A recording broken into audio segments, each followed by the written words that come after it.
Today is Friday of the fourth week of Easter. You remember the golden rule, of course. Do unto others as you would have them do unto you. But our gospel today gives us another golden rule. Do not let your hearts be troubled. Jesus says this just after Judas leaves the Last Supper to betray him.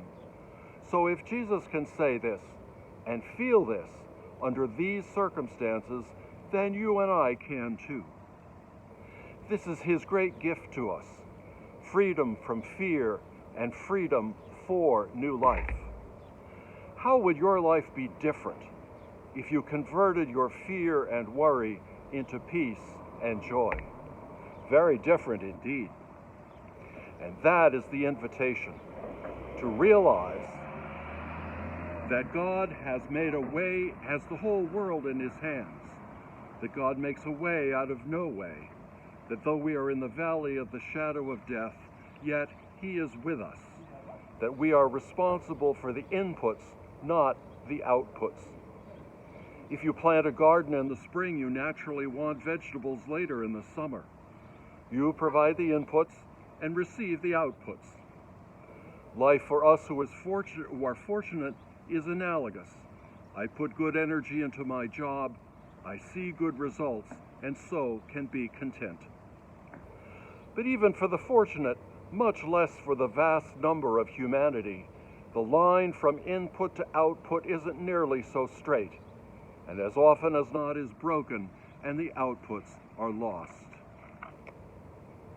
The invitation, according to Catholicism and Buddhism, is to let go of emotional attachment, especially ego attachment to the outputs.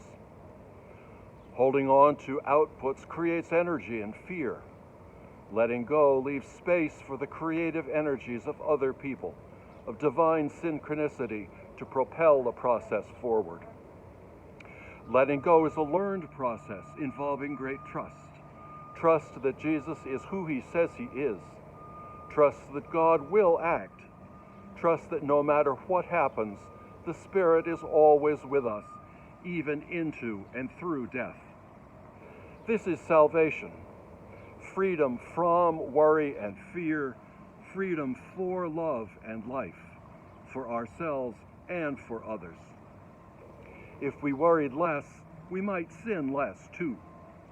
But thinking of salvation as freedom from sin is much less powerful and less persuasive than freedom from worry and fear.